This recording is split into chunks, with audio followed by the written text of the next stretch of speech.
नमस्कार दोस्तों, स्वागत है आपका अपने आपके अपने YouTube channel ideal coaching classes में। और दोस्तों, जैसा कि आप सभी को मालूम है कि क्लास 10th का कोर्स जो था वो चल रहा था और हम पढ़ रहे थे शायद चैप्टर नंबर 3, और उसमें से हमने एक एक्सरसाइज उसकी देख ली थी। ठीक है, तो क्लास 10th की क्लास रहेगी ये। और इसमें जो हम एक्सरसाइज पढ़ रहे थे, हमारी एक्सरसाइज चल रही थी 3.1 हो गई थी और हम आज पढ़ेंगे 2। ठीक है, ये चैप्टर नंबर 3 है। ठीक है भैया, चैप्टर नंबर 3। चैप्टर का नाम है दो चर वाले रैखिक समीकरण युग्म। दो चर वाले रैखिक समीकरण युग्म, ठीक है ना। तो इसमें हम पढ़ रहे थे और इसका शायद हम लोगों ने 3.1 में बहुत अच्छे से डिस्कस कर लिया था कि किस तरीके से हमें सवाल जो है, कोई भी क्वेश्चंस अगर आएंगे तो कैसे सॉल्व किए जाएंगे, और उनमें ग्राफ का जो है मतलब हम लोग कैसे बनाएंगे ग्राफ वगैरह, ये सारी चीज़ें हम लोगों ने इसमें डिस्कस कर ली थी। ठीक है, तो इस टॉपिक पे आगे बढ़ते हैं और देखते हैं कि इसका जो फर्स्ट क्वेश्चन है हमारा वो क्या है।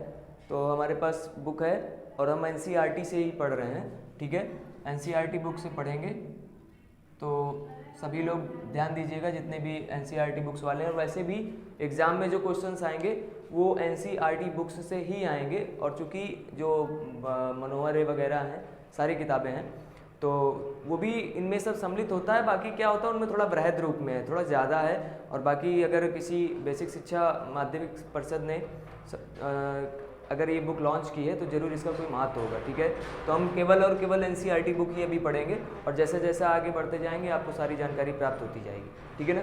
फर्स्ट क्वेश्चन लिखा हुआ है कि कक्षा 10 के 10 विद्यार्थियों ने, ठीक है, कक्षा 10 के 10 विद्यार्थियों ने एक गणित की पहली प्रतियोगिता में भाग लिया। पहली प्रतियोगिता, ठीक है ना, पहलियाँ जो होती हैं उसमें भाग लिया। और कह रहा है यदि लड़कियों की संख्या लड़कों की संख्या से 4 अधिक हो, ठीक है, लड़कियों की संख्या लड़कों की संख्या से 4 अधिक हो तो प्रतियोगिता में भाग लेने वाले लड़के और लड़कियों की संख्या ज्ञात कीजिए। ठीक है ना, लड़के और लड़कियों की संख्या ज्ञात कीजिए बोला है उसने।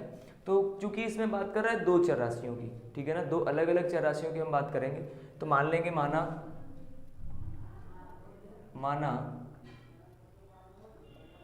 लड़कों की संख्या x मान लेते हैं और लड़कियों की संख्या मान लेते हैं y। ठीक है, लड़कों की संख्या मान लेते हैं x और लड़कियों की संख्या y। फर्स्ट कंडीशन उसने क्या कही है कि जो कक्षा 10 के मतलब छात्र और छात्राएं हैं दोनों मिलाकर लगभग पूरे टोटल कितने हैं, 10 हैं जिन्होंने प्रतियोगिता में भाग लिया है। ठीक है ना। तो प्रथम शर्त में हम पहुंचेंगे फर्स्ट कंडीशन में क्या कह रहा है, फर्स्ट कंडीशन में कह रहा है कि लड़के और लड़कियों को मिलाकर उस पहली प्रतियोगिता में भाग लेने वाले जो छात्र और छात्राओं का जो योग है वो कितना है, 10। मतलब पूरे विद्यार्थी जो हैं वो कितने हैं, 10 हैं। ठीक है, तो हम लड़के और प्लस लड़कियां इज इक्वल टू कितनी है, 10। ये हमको मिल गई इक्वेशन नंबर फर्स्ट। ठीक है, अब इसी में आगे बढ़ते हैं हम सेकंड कंडीशन में। सेकंड कंडीशन में उसने क्या कहा है कि जो लड़कियों की संख्या है, किसकी, लड़कियों की संख्या जो है, देखिए उसमें कह रहा है कि जो लड़कियों की संख्या है वो लड़कों की संख्या से 4 अधिक है। मेरे पास बुक रखी हुई है, मैं बुक पर देखकर सवाल पढ़ रहा हूँ और वैसे भी सवाल को याद नहीं किया जा सकता। ठीक है, तो आप लोग परेशान मत होइएगा। तो आप लोग भी अपनी बुक पर क्वेश्चंस मैच कर लीजिएगा, और अगर किसी के पास बुक्स अवेलेबल नहीं है तो वो प्ले स्टोर पर एनसीईआरटी, ठीक है ना, बुक्स को डाउनलोड कर सकता है। इसमें सारी बुक्स मिल जाएंगी हमको पढ़ने के लिए। ठीक है, तो देखिए इसमें क्या कह रहा है कि जो लड़कियों की संख्या है वो लड़कों की संख्या से 4 अधिक है। ठीक है, लड़कियों की संख्या, तो लड़कियों की संख्या की बात कर रहा है, मतलब जो लड़कियां हैं वो लड़कों की संख्या से 4 अधिक है। मतलब जितने लड़के हैं उनसे 4 अधिक लड़कियां हैं।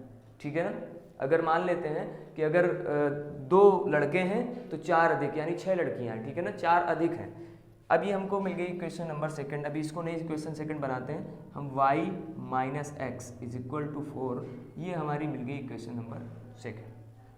ठीक है भैया, या आपको ज़रूरत इसी की पढ़नी है, इसको सॉल्व तो करना नहीं है, ठीक है ना, ज़रूरत इसी की पढ़नी है, इसको मानते हैं क्वेश्चन नंबर सेकंड। ज़रूरत क्यों इसकी पढ़नी है, क्योंकि हमने ग्राफ में बताया था कि एक्स और वाई की किसी एक की वैल्यू निकालते हैं और पुटअप करते चले जाते हैं और इसके बाद आराम से इक्वेशन हमको मिल जाती है, ठीक है ना।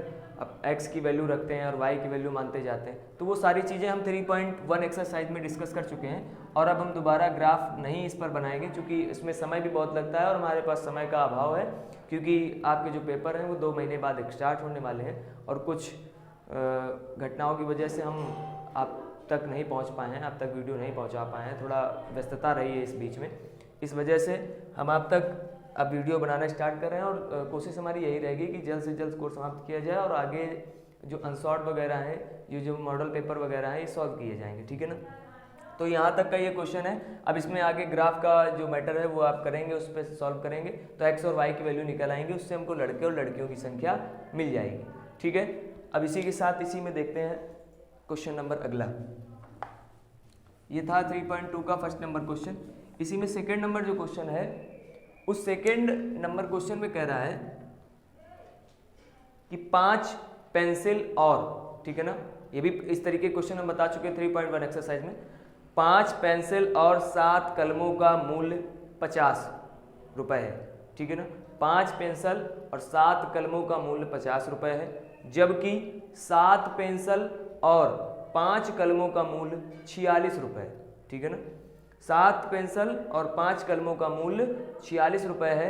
एक पेंसिल का मूल्य तथा एक कलम का मूल्य ज्ञात कीजिए। कह रहा है एक पेंसिल का मूल्य, एक कलम का मूल्य ज्ञात कीजिए। तो हम इसमें भी हम सबसे पहला काम रहता है मानते, क्योंकि 2 चर राशियों की बात कर रहा है तो हम इस पर अलग अलग 2 चर राशियों की बात करेंगे, ठीक है। तो मान लेते हैं, माना एक पेंसिल का मूल्य, माना एक पेंसिल का मूल्य इज इक्वल टू x रुपए, और इसी में मान लेते हैं एक कलम का मूल्य इज इक्वल टू y रुपए, ठीक है।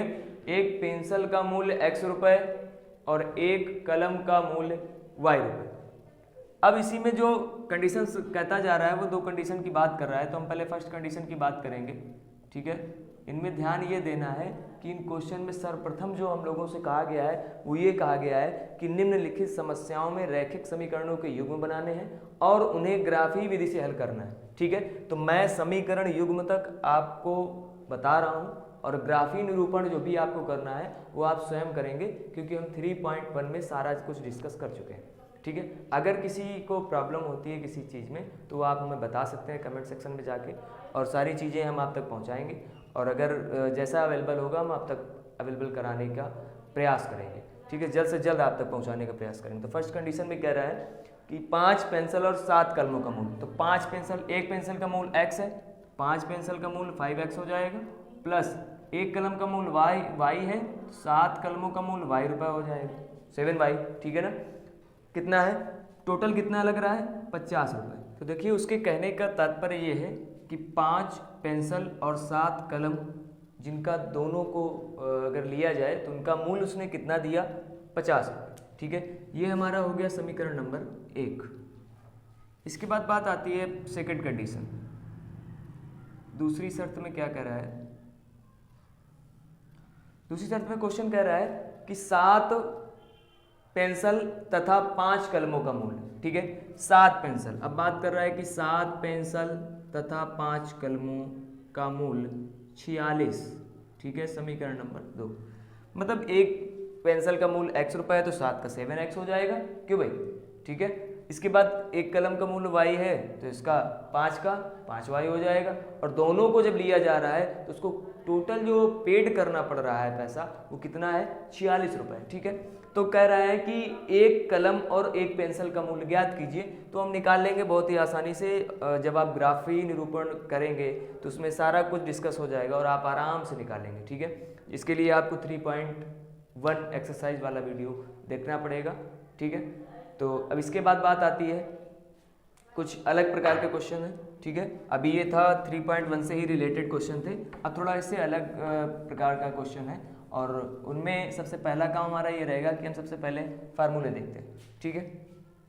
तो अब देखिए जो आपके अगले जो क्वेश्चन है वो कुछ इन पर आधारित है, ठीक है।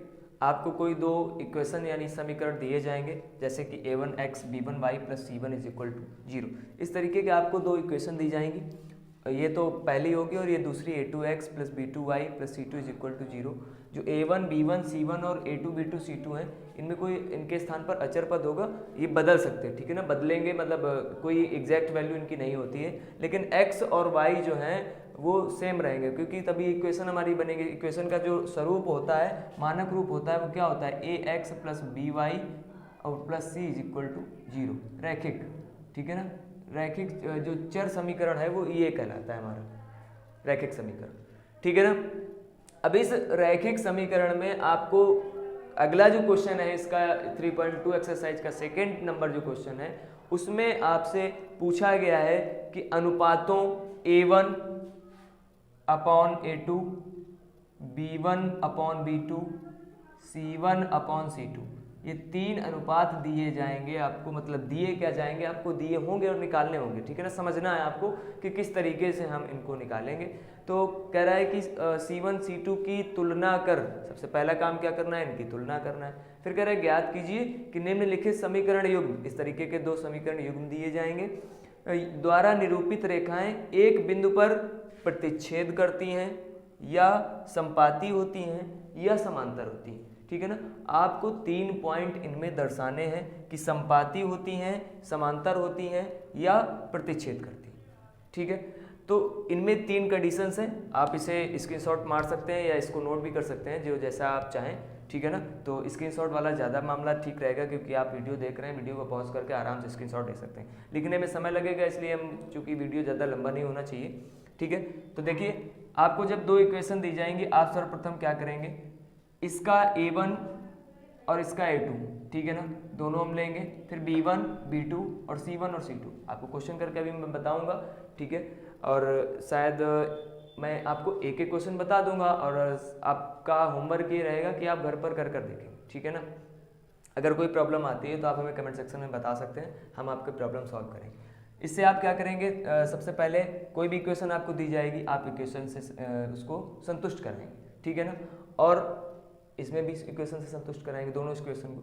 लेकिन ध्यान ये देना है कि a1 does not equal to 0, b1 does not equal to 0, a2 does not equal to 0, b2 does not equal to 0, क्योंकि बात कर रहा है हमारे इस चैप्टर में दो चर राशियों की। तो दो चर राशियां अगर हम a और b की वैल्यू अगर 0 कहीं से भी आ जाती है, तो फिर वो दो चर राशियों वाला समीकरण बने नहीं, वो तो एक एग्जैक्ट वैल्यू निकल आएगी। एक पार्ट 0 हो जाएगा, एक अचर पद दिया होगा तो y की वैल्यू निकलेगी, है ना। तो वो चीज़ हमें नहीं चाहिए, ठीक है। हमें करना क्या है, हमें पता करना है कि कौन सी रेखाएं प्रतिच्छेद करती हैं, कौन सी संपाती हैं और कौन सी समांतर। तो फर्स्ट कंडीशन है हमारी कि अगर दो जो रैखिक समीकरण युग्म दिए जाएंगे, उनसे निरूपित होने वाली रेखाएं जो होंगी वो एक दूसरे को प्रतिच्छेद करेंगी। कब करेंगी, जब उनके a1 a2 का जो अनुपात होगा वो does not equal to b1 b2 के अनुपात के होना चाहिए। मतलब a1 a2 का अनुपात और b1 और b2, ठीक है ना, b1 b2 का अनुपात दोनों का बराबर नहीं होना चाहिए। यदि ये दोनों बराबर नहीं है तो हम कह सकते हैं कि ये प्रतिच्छेद करती हैं, ठीक है। संपाती का क्या रूल है, संपाती का मतलब है कि जो a1 और a2 का अनुपात है वही b1 और b2 का अनुपात होना चाहिए और वही c1 और c2 का अनुपात होना चाहिए, ठीक है। ये निकलेंगे कहाँ से, सारी जानकारी आपको एक क्वेश्चन बेहतरीन तरीके से भी बताया जाएगा, आपको उसमें सारा कुछ बता देंगे, ठीक है ना। अगला जो थर्ड पॉइंट हमारे पास है वो है समांतर की बात कर रहे हैं। समांतर में क्या होता है कि जो a1 और a2 का अनुपात है वो b1 और b2 का होना चाहिए, लेकिन जो c1 और c2 का अनुपात हो वो इन दोनों से अलग होना चाहिए। मतलब कुल मिला के कहने का उसका तात्पर्य ये है कि a वाला सेक्शन और b वाला सेक्शन बराबर होना चाहिए, लेकिन does not equal to c वाला सेक्शन, ओके। तो अब हम बढ़ते हैं क्वेश्चन की ओर। ये तो हमने देख लिया, ठीक है। अब हमें क्वेश्चन देखने चाहिए, चलिए। तो इसका जो सेकंड पार्ट है, मतलब सेकंड नंबर क्वेश्चन है, वो पढ़िए। उसमें कह रहा है कि a1 अपॉन a2 अनुपात दिए गए हैं, लिख के आपको हमने बताया था अभी, a1 a2 b1 b2 और c1 c2 की तुलना कर ज्ञात कीजिए कि निम्नलिखित समीकरण युग्म द्वारा निरूपित रेखाएं एक बिंदु पर प्रतिच्छेद करती हैं, समांतर हैं या संपाती हैं, ठीक है। इक्वेशन अब दी गई है 5x इक्वेशन नंबर फर्स्ट उसी में दिया गया है, फर्स्ट क्वेश्चन है 5x minus 4y plus 8 is equal to 0, ठीक है। और दूसरी इक्वेशन हमारे पास है 7x plus 6y minus 9 is equal to 0। 7x plus 6y एक बार फिर से मिला लेते हैं, 5x minus 4y plus 8 is equal to 0, ठीक है पहली वाली। दूसरी देख लेते हैं 7x plus 6y minus 9 is equal to 0, ठीक है ना। ये दो इक्वेशन हमको दे दी गई हैं। अब हम क्या करेंगे, इसको मान लेंगे इक्वेशन नंबर फर्स्ट और इसको मान लेंगे सेकेंड, ठीक है। स्टेप बाय स्टेप देखते चलते हैं। इसमें लिखेंगे हम समीकरण 1 की तुलना a1x b1y plus c1 is equal to 0 से करने पर, ठीक है। तुलना करने का क्या तात्पर्य है? तुलना करने का मतलब ये है कि अगर हम जो इक्वेशन आपको दी गई है 5x 4y plus 8 is equal to 0, उसके नीचे a1x b1y plus c1 is equal to 0, ये। अब a1 की वैल्यू क्या होगी, b1 की वैल्यू क्या होगी, c1 की वैल्यू क्या होगी, वो निकालनी, ठीक है। तो हम निकाल लेंगे a1 is equal to 5, b1 is equal to minus, क्योंकि प्लस की बात कर रहा है, ठीक है ना। तो प्लस अब चिन्ह समेत उठाना है हमको, तो b1 तो प्लस का है लेकिन यहाँ माइनस का माइनस लेंगे। c1 इज इक्वल टू कितना है हमारा 8, ठीक है, समझ में आ गया होगा। यही सेम इसमें आते हैं।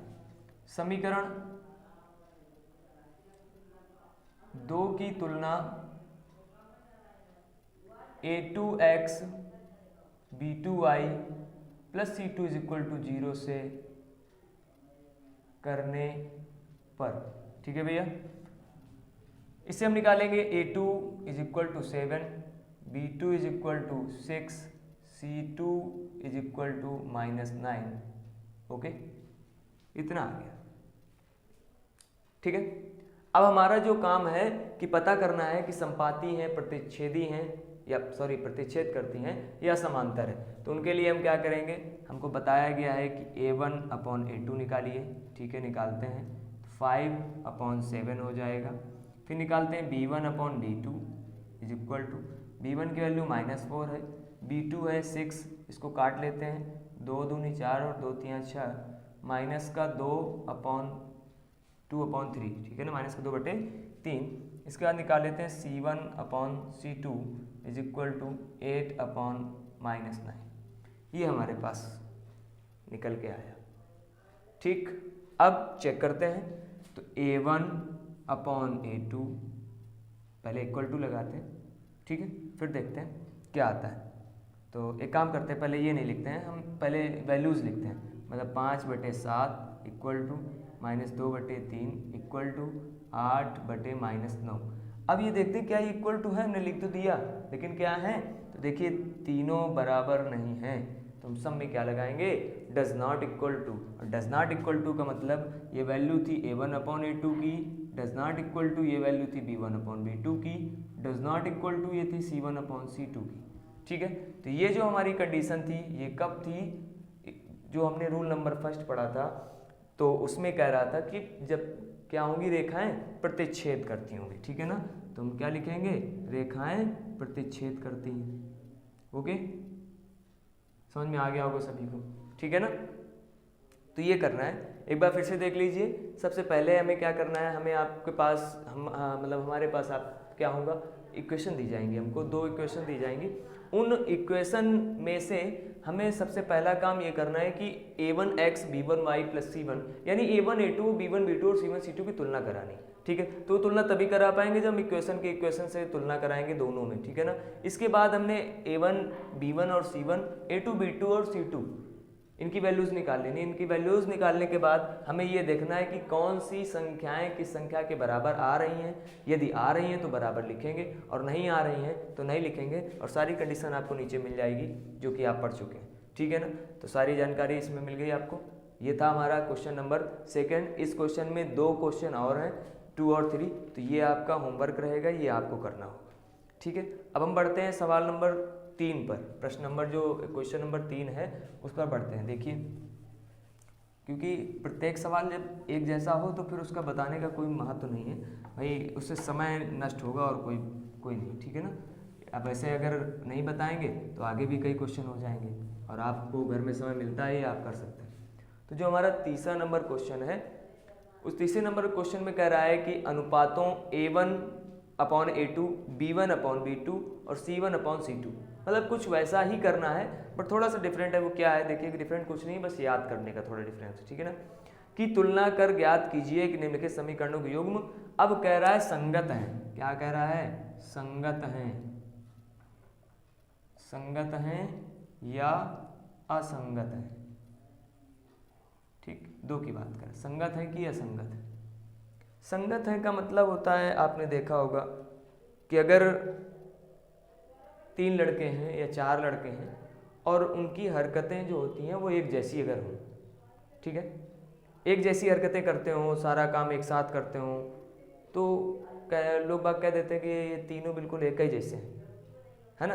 पढ़ने में भी चाहे जैसे हो, एक ही जैसे हों, तो वो संगत होती है। या पढ़ने में अच्छे हैं तीनों, अच्छा काम करते हैं, सारा काम अच्छे से निपटाते हैं, तब भी उसको कहेंगे एक जैसे।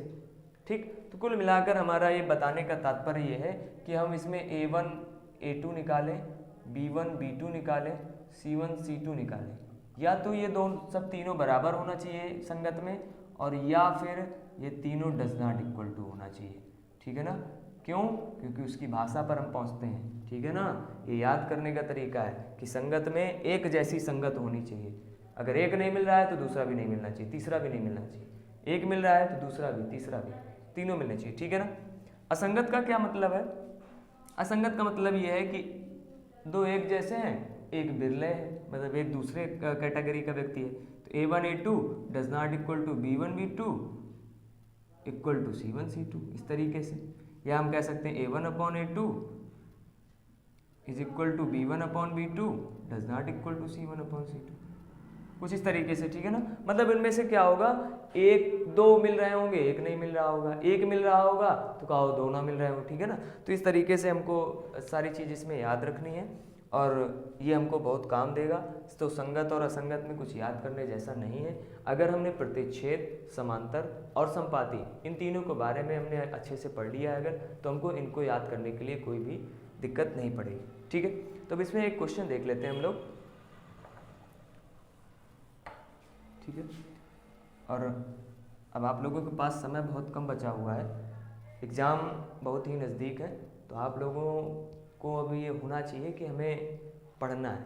ठीक है। अभी तक जो किया सो किया, लेकिन अब हमें समय निकालना पड़ेगा। चूँकि लॉकडाउन की स्थिति रही, लगभग 6-7 महीने हो गए, 8 महीने हो गए, ये मान लीजिए पूरा साल का साल हो गया, पढ़ाई नहीं हुई है। ठीक है। अब यदि आप लोग पढ़ाई नहीं करते तो परसेंटेज अच्छा नहीं मिलेगा। ठीक, तो परसेंटेज अच्छा लाने के लिए, अच्छा गेन करने के लिए हमें सर्वप्रथम पढ़ाई करनी पड़ेगी। ठीक है। और हम परीक्षा तक आपको सारे वो गुण उपलब्ध करा देंगे जिससे आप अच्छे से अच्छा अंक प्राप्त करने की कोशिश करें। ठीक है। और आपको ये जानकर खुशी होगी कि पिछले बैच का जो परसेंटेज था हमारी मैथ का 99%। ठीक है। 99 नंबर मैथ में हाईएस्ट था, और इस बार भी संपूर्ण कोशिश रहेगी, क्योंकि मैथ ही एक ऐसा सब्जेक्ट है जिसमें 100% दिया जा सकता है। ठीक है। क्योंकि उसमें ना कोई राइटिंग का नंबर कटता है और किसी भी चीज़ का उसमें नंबर नहीं कटता है। हाँ, बशर्ते गलत का कटता है। ठीक है ना। ये ना सोचिए कि गलत भी कर देंगे उसका नहीं कटेगा। तो कुल मिलाकर हमें इसके लिए प्रैक्टिस, मैथ जो होती है प्रैक्टिस पर डिपेंड करती है। जितनी प्रैक्टिस करेंगे उतनी ही आपकी तीखी होगी। तीखी मतलब शार्प होगी। ठीक है ना। उतना कैलकुलेशन करने का तरीका, जैसे मेंसुरेशन चैप्टर हमारा जो है अभी जब पढ़ाएंगे आपको, उसमें कैलकुलेशन, मेन कैलकुलेशन है। ठीक है ना। टारगेट हमारा होना चाहिए कि कैलकुलेशन हम जितनी सरलतापूर्वक कर सकें। ठीक है ना। गुणा करना, भाग करना सबको आता है, बट उसको सरल रूप से करके फटाफट निकालना। ठीक, क्योंकि हमें समय बचाना है वहाँ पर। ठीक है ना। तो देखिए तीसरा नंबर क्वेश्चन, इस तीसरे नंबर क्वेश्चन का फर्स्ट पॉइंट, अब इसका भी कुछ यही है, तो देखते हैं। लिखा हुआ है 3x प्लस का 2y इज इक्वल टू 5, ये दिया है। आगे दिया हुआ है 2x minus 3y is equal to 6। ठीक है। तो पहले इसको हम ax plus by plus c के रूप में बना लेते हैं। ठीक है। तो इसको लिख लेंगे 3x + 2y माइनस का 5 इज इक्वल टू 0, समीकरण नंबर 1। इसको लिख लेंगे 2x - 3y - 7 is equal to 0, equation number 6। समझ में आ गई बात? ठीक है। अब इसमें वही कार्यक्रम करना है जो अभी तक हम इससे पहले वाले क्वेश्चन में भी हमने किया, ठीक है ना। क्या लिखेंगे? इक्वेशन फर्स्ट की तुलना a1x b1y + c1 से कराने पर, ठीक है ना। पूरी भाषा आप लोग लिख लीजिएगा। ऐसे इसमें लिखेंगे तो पहले एक कर लेते हैं। a1 = 3 हो जाएगा, b1 = 2 हो जाएगा और c1 = -5। इधर आते हैं, इक्वेशन सेकेंड की तुलना a2x b2y + c2 से, ठीक है ना।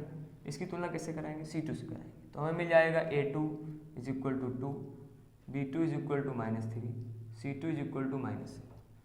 अब हम इससे निकालेंगे a1/a2 = 3/2, b1/b2 = 2/-3, c1/c2 = -5/-7। Minus cancel हो जाएगा, बचेगा हमारा 5/7, ठीक है। तो हमें देखो क्या क्या मिला, 3/2, 2/-3, 5/7। क्या ये तीनों इक्वल हैं या कोई दो इक्वल हैं? तो नहीं है, ठीक है ना। डज नॉट इक्वल टू, हमने बताया था इसमें पूछा गया संगत और असंगत, तो एक जैसी संगत के होने चाहिए। तो ये तीनों एक जैसी संगत के हैं और हम लिखेंगे a1/a2 does not equal to b1/b2 does not equal to c1/c2, ठीक है ना। तो क्या होंगे ये?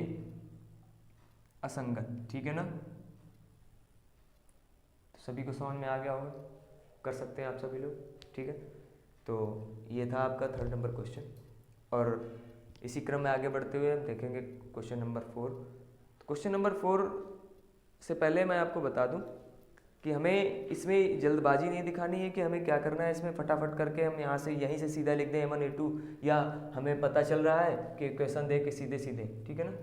थोड़ा डिस्क्रिप्टिव करना होता है क्योंकि आपको एग्ज़ाम देना है, एग्ज़ाम में अच्छे नंबर पाने, हमें इंप्रेशन जमाना होता है।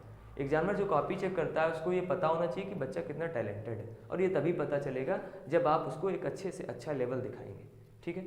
और आपको आता भले ही है और आपने बिल्कुल उसको शॉर्टकट में दे दिया यहाँ से रखना, तो वो थोड़ा मतलब उसको जमेगा नहीं, ये चीज़ समझ में नहीं आएगी।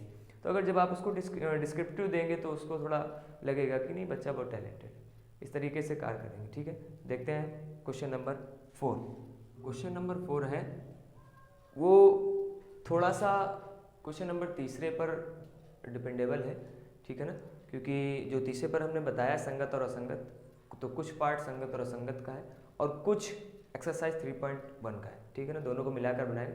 मैं क्वेश्चन देखता हूँ, बताता हूँ आपको और उसी हिसाब से आपको करना भी है। तो पहले देखिए उसमें इक्वेशन दी हुई है x + y = 5, ठीक। सेकंड दी हुई है 2x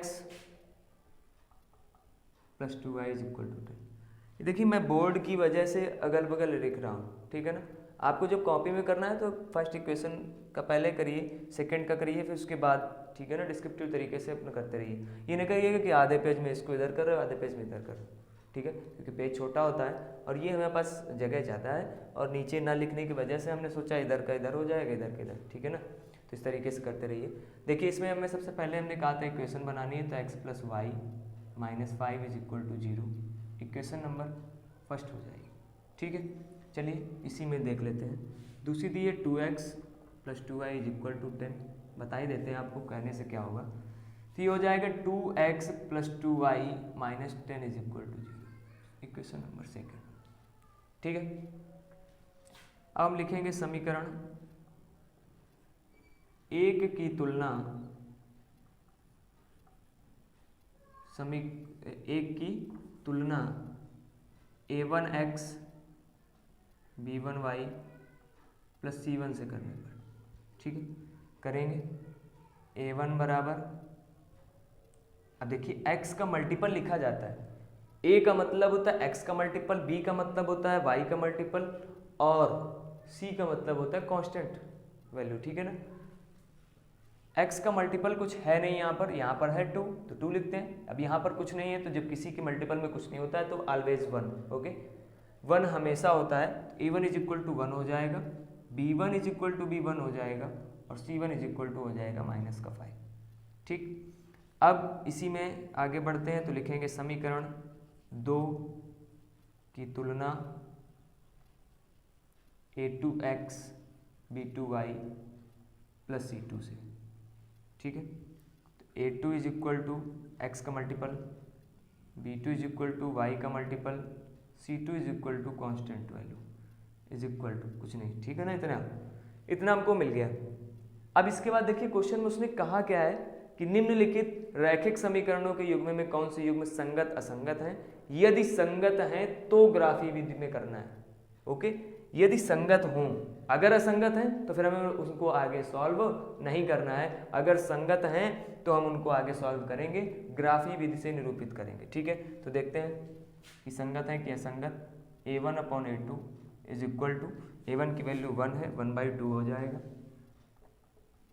b1/b2 is equal to वो भी 1/2 हो जाएगा, c1/c2 माइनस का 5/-10, ये कैंसिल हो जाएगा, 5 बन जाए 5, 5 2 10, 1/2।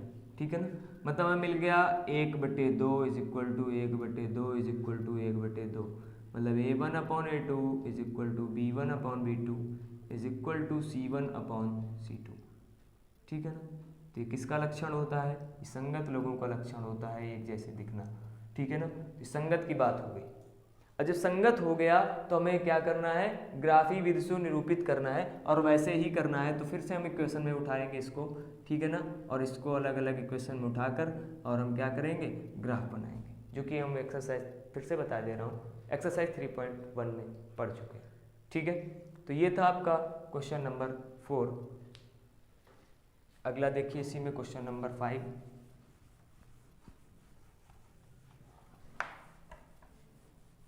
देखिए हम तुरंत साफ कर देते तो आप ये ना सोचिएगा कि लिखेंगे कैसे।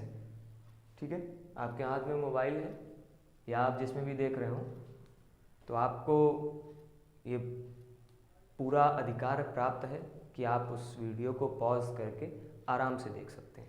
ठीक है, या स्क्रीनशॉट लेना चाहें, स्क्रीन बाद में नोट डाउन करने के लिए स्क्रीनशॉट भी ले सकते हैं। तो सारी चीज़ें आपको अवेलेबल है, और हम इसलिए नोट करने का समय नहीं देते हैं क्योंकि जितना वीडियो लंबा बनेगा उतना आपको थोड़ा, ठीक है ना, समझ रहे होंगे, बोरिंग महसूस होगा, लगेगा कि नहीं पकाओ वीडियो बन गया, बहुत ज़्यादा लंबा है, इतनी देर कैसे बैठेंगे एक साथ। ठीक है, इस वजह से शॉर्ट में अच्छी बात है।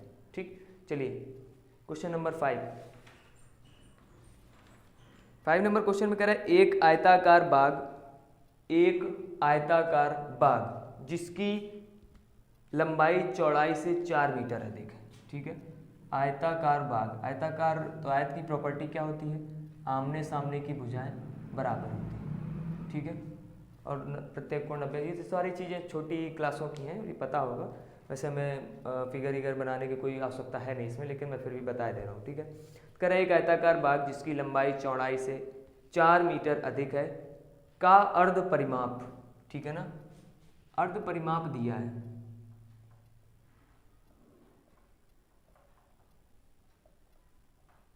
36 मीटर। ठीक है ना, कितना अर्ध परिमाप दिया है 36 मीटर। ठीक, तो कह रहा है बाग की विमाएं ज्ञात कीजिए, बाग की विमाएं ज्ञात कीजिए। विमाएं का मतलब लंबाई चौड़ाई। ठीक है ना, क्वेश्चन में ध्यान से देखना है कि लंबाई और चौड़ाई की बात कर रहा है। उसने बोला क्या है कि जो लंबाई है वो चौड़ाई से 4 मीटर अधिक है, 4 मीटर। ठीक है ना, सेंटीमीटर नहीं है, मीटर है। तो जो लंबाई है वो चौड़ाई से 4 मीटर अधिक है, तो लंबाई अधिक है 4 मीटर चौड़ाई से, तो उससे पहले हमको लंबाई और चौड़ाई ज्ञात करनी होगी। तो मान लेंगे माना क्या है, आयताकार बाग। ठीक है ना, आयताकार बाग की लंबाई x मीटर। ठीक है, आयताकार बाग की चौड़ाई y मीटर, प्रथम शर्त से, यानी फर्स्ट कंडीशन। कभी कभी हिंदी का भी प्रयोग करते रहना चाहिए, पता होना चाहिए आपको। ठीक है ना, सारी चीज़ें। और इस तरीके से हम भाषा जो है, ये आपको आइजन हमने बनाया है, लाइन हमने खींची है कि यही आपको नोट डाउन करना है। परीक्षा में आपको ये कार्य नहीं करना है। ठीक है, समय थोड़ा सा लगेगा लेकिन जो चीज़ फिर दिखने में अच्छी लगती है, नंबर आपको बहुत बेहतरीन मिलेंगे। ठीक है, तो देखिए क्या कह रहा है प्रथम शर्त से। पहली शर्त में उसने कहा है कि जो लंबाई है वो चौड़ाई से 4 मीटर अधिक है। ठीक है ना, यानी जो लंबाई है वो चौड़ाई से 4 मीटर अधिक है, चौड़ाई से। ठीक है ना, लंबाई चौड़ाई से 4 मीटर अधिक है। लंबाई हमारे पास x है, चौड़ाई y है और ये 4 मीटर अधिक है। ठीक है, ये हमको मिल गई equation x is equal to y plus 4। अब इसको हम ट्रांसफर कर सकते, करना चाहें मतलब इक्वेशन बनाना चाहें तो x minus y is equal to 4। ये हमको मिल गई इक्वेशन नंबर फर्स्ट। ठीक है, ये हमारे पास समीकरण नंबर 1 हमको मिल गया।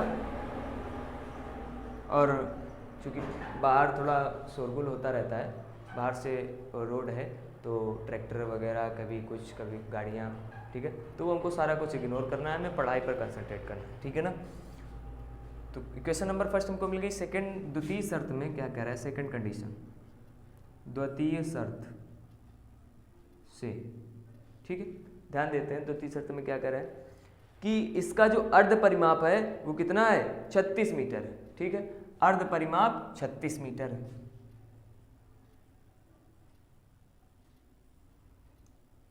अर्ध परिमाप 36 मीटर। अब आते हैं इधर थोड़ा सा। ठीक है, लंबाई हमने मानी थी x, चौड़ाई y।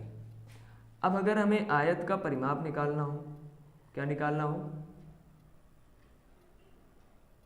आयत का परिमाप, तो होता है 2 इंटू लंबाई प्लस चौड़ाई, लंबाई और चौड़ाई x और y। ठीक है ना, 2 इंटू लंबाई प्लस चौड़ाई। अब बात यहाँ कर रहा है आयत के अर्ध परिमाप की। ठीक है ना, बाग जो है वो आयताकार है, तो हमने आयत लिखा नहीं है लेकिन आयताकार है, तो जाहिर सी बात है उसी का अर्ध परिमाप है तो आयताकार है। तो आयत के अर्ध परिमाप की बात कर रहा है। अर्ध परिमाप का मतलब होता है परिमाप का आधा। तो जब अर्ध परिमाप निकालेंगे इसका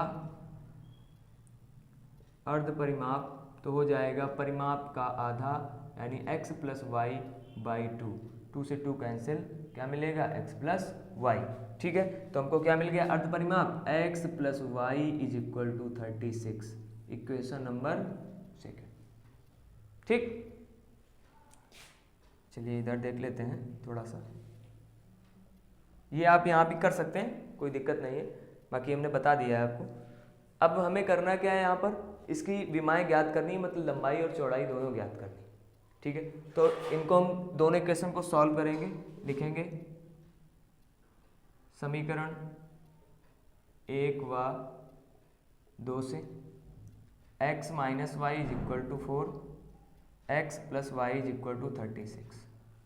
ठीक है, सॉल्व कर लेंगे, y से y कैंसिल हो जाएगा, ये 2x जोड़ देंगे दोनों को, 2x is equal to 40, x is equal to 40/2, x बराबर 20 मीटर। लेकिन ये भी हमारा आंसर नहीं हुआ। पहले हम y की वैल्यू भी निकाल लेते हैं BC के साथ, तो किसी भी समीकरण में, ठीक है ना, तो मान लेते हैं समीकरण 1 में x का मान रखने पर, समीकरण 1 में x का मान रखने पर 20 माइनस वाई बराबर 4, तो माइनस वाई बराबर 4 माइनस 20, यानी हमारे पास आ जाएगा minus y is equal to minus का 16, y is equal to 16 metre. लेकिन अभी ये हमारे आंसर नहीं हुए। क्यों? क्योंकि उसने हमको ये नहीं पूछा है कि x और y की वैल्यू ज्ञात की, उसने लंबाई और चौड़ाई पूछा है। तो हम क्या लिखेंगे, अगली लाइन से लिखेंगे, अतः आयताकार बाग की लंबाई इज इक्वल टू 20 मीटर, आयताकार बाग की चौड़ाई इज इक्वल टू 16 मीटर। ठीक है, इस तरीके से जब आप उसमें अपने एग्ज़ाम में इस तरीके से सॉल्व करेंगे तो उसका जो असर होता है वो बहुत अच्छा पड़ेगा। ठीक है, और आपके लिए इसलिए असर करेगा क्योंकि आपके जो कुछ क्वेश्चंस होंगे जिनमें आपने लपेटा होगा उनमें भी फ़ायदा मिल जाएगा। ठीक है ना, तो इस तरीके से सबसे पहला तभी कहा जाता है, सारे टीचर्स जो भी होते हैं वो सबसे पहले यही बताते हैं कि जो हमें आ रहा हो सर्वप्रथम हमको वो सॉल्व करना चाहिए। ठीक है ना, चलिए आगे देखते जाते हैं, समय ज़्यादा हो रहा है क्योंकि अगला ऐसे ही देख लेते हैं। 6 नंबर 6 और 7 दो हैं, दोनों ऐसे ही हैं, मुझवानी में बता दे रहा हूँ, बोर्ड में बताने की कोई आवश्यकता नहीं है। देख लीजिए, कह रहा है एक रैखिक समीकरण 2x plus 3y minus 8 is equal to 0। 2x + 3y - 8 = 0, ये दिया है। अब कह रहा है कि दो चरों में एक ऐसा रैखिक समीकरण लिखिए ताकि प्राप्त युग्म का ज्यामितीय निरूपण जैसा कि प्रतिच्छेद करती हूँ, समांतर रेखाएं हों, संपाती हूँ। कुल मिला के एक ऐसा समीकरण लिखना है कि जिनको सॉल्व करने पर ये प्रूव हो जाए कि प्रतिच्छेद करती हैं, समांतर हैं कि संपाती हैं। ठीक है, तो ये सारे गुण आप पढ़ चुके हैं। तो संपाती में सबको बराबर कर देना। ठीक है, बराबर का मतलब कोई भी इनके मल्टीपल लिखते जाना कि ऐसा कि इनको डिवाइड करने के बाद क्या मिल जाए, वही सेम नंबर्स मिल जाए, एक इक्वेशन बन जाएगी। एक में अलग अलग लिख देना, कुछ भी लिख देना, ठीक है ना, तो वो अलग हो जाएगा। एक में क्या करना, a1 और a2, a1/a2 b1/b2 बराबर कर देना, c1 does not equal to. तो इक्वेशन बनानी है, कोई बहुत बड़ा काम नहीं है, ये आप लोग कर सकते हैं। ठीक है, अगला देखते हैं क्वेश्चन नंबर 7 नंबर में कह रहा है कि समीकरणों x - y + 1 = 0 और 3x + 2y - 12 = 0, ठीक है, का ग्राफ खींचिए। x अक्ष पर इन रेखाओं से बने त्रिभुजों के शीर्षों के निर्देशांक ज्ञात कीजिए और त्रिभुजाकार पटल को छायांकित कीजिए। ठीक है ना, ये कह रहा है कि त्रिभुजाकार पटल को छायांकित कीजिए। तो उसके लिए आपको क्या करना पड़ेगा, ग्राफ बनाना पड़ेगा। और ग्राफ जब आप बनाएंगे तो जो दोनों रेखाएं हैं वो एक न एक कहीं पर काटेंगी इस तरीके से। ठीक है ना, क्योंकि त्रिभुज की बात कर रहा है तो एक्स अक्ष पर ही काटेंगे, वो इस तरीके से काटेंगे। ठीक है ना, जहाँ काटें वो आपके बिंदु होंगे और उन बिंदुओं के निर्देशांक आप आसानी से पढ़ चुके हैं। नहीं पढ़ चुके तो आगे पढ़ लेंगे, बाकी निर्देशांक निकाल 9th में पढ़ चुके हैं। ठीक है ना, एक निर्देश कार्तीय तल चैप्टर है 9th में, उसमें सब कुछ आप पढ़ चुके हैं। तो उससे आप क्या करेंगे, निर्देशांक निकालेंगे। और 9th में तो पढ़ा ही है हमने, 3.1 एक्सरसाइज में भी बताया है। ठीक है, तो आसानी से सॉल्व कर लेंगे। तो आज का जो वीडियो था वो यहीं पर समाप्त होता है, क्योंकि 3.2 एक्सरसाइज हो गई है हमारी। और अगला वीडियो आपको तुरंत मिलेगा 3.3 एक्सरसाइज का। और आपके चैनल में अब चूँकि इंग्लिश और फिजिक्स दोनों सब्जेक्ट शुरू हो चुके हैं और रीजनिंग पहले से चल रही है, तो जिनके भाई बहन या बड़े जो भी हों कंपटीशन की तैयारी करते हों, उनके लिए भी सुनहरा मौका है। और जो भी 12th या हाई स्कूल में बच्चे हैं उनके लिए भी सारी चीज़ें अवेलेबल हो रही हैं धीरे धीरे। कोशिश यही रहती है हमारी कि सब कुछ मिलता रहे आपको, जितना भी मिल रहा है तो उसका कोई हम लोग चार्ज नहीं ले रहे हैं और अपना बहुमूल्य समय आप तक पहुंचा रहे हैं। बस आपसे केवल इतनी उम्मीद करते हैं कि अगर जिसने चैनल सब्सक्राइब ना किया हो तो सब्सक्राइब कर लें, शेयर कर लें और लाइक ज़रूर करते रहिए, ताकि हमें ये पता चलता रहे कि नहीं हमें कितने लोग देख रहे हैं और कितने लोगों को ये पसंद आ रहा है वीडियो। ठीक है, तो अगले वीडियो तक के लिए अलविदा, धन्यवाद।